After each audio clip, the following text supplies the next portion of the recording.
Well, welcome back. Sun's out around the whole region. Barely any clouds left at this point from the front that came through yesterday. And notice there's a lot of wind now. We're seeing a lot of sustained speeds over 10 miles per hour and gusts that are well over 20 miles per hour. That flag in for size to kind of give you an idea what the wind's doing out there. Let's check the radar. Rain all gone now. We are seeing some frost advisories over in Alabama, a couple in far north Georgia. While we are going to get cold tonight, it's not going to be cold enough to damage any crops. So that's always a win when we get in this time of season. So keeping it pretty mild through this evening. Cold night and a very cold beginning to your Friday. Low 40s, upper 30s out the door tomorrow. Luckily, that wind will be calming down as we begin our Friday. 40 for the low in Macon. Gusts overnight could still get up to about 15-ish miles per hour coming in from the north. So it's pulling in that cold and dry air. Perhaps we do get a couple of upper 30s. No, all these are low 40s, but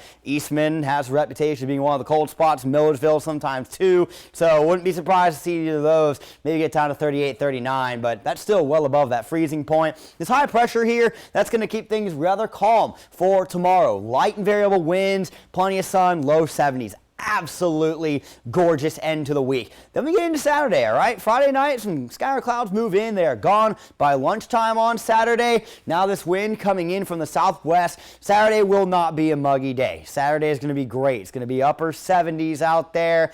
Now, Sunday might start to feel a little muggier. Still shouldn't be too pronounced. Partly sunny in the afternoon for our eastern low 80s. By the way, haven't mentioned this yet. Sunscreen. You'll probably want that over the weekend. Saturday, I'd consider it. Sunday, definitely. Now, there's some clouds out there. Don't be fooled. Have that sunscreen ready to go. We're going to continue to be in the 80s into next week. So, after tonight, which will be the coldest night we have to go through until our next cold front comes through next Tuesday and Wednesday. So not too bad. Cool temperatures by midnight. Cold out the door in the morning. This will be as cold as it gets. Low 40s, upper 30s. We've touched on that. We get into the afternoon. I do think we're going to see more of these highs into the low 70s tomorrow. There will probably be a couple of upper 60s. The majority of the region should get into the 70s. Tomorrow night, great weather. If you have any Friday night plans, it's not first Friday. That'll be next week. But we're looking at the final weekend of March, and you really just cannot complain about these conditions. Some scattered clouds Saturday morning,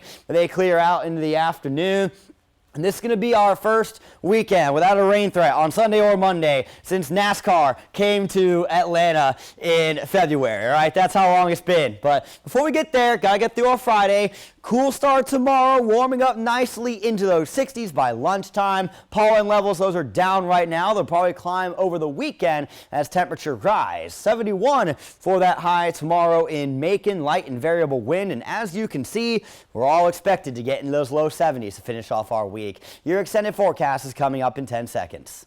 Your 41 NBC AccuWeather 7-day forecast is brought to you by Volume Chevrolet. Again, do wear that sunblock if you're going to spend a lot of time outdoors this weekend, which I encourage you to do. We haven't had a weekend like this in a while, a little above average temperature-wise. Not going to be too sticky till early next week. You do see the cold front and storm chances too tonight into Wednesday, and that'll bring in some colder temperatures towards the back of next week.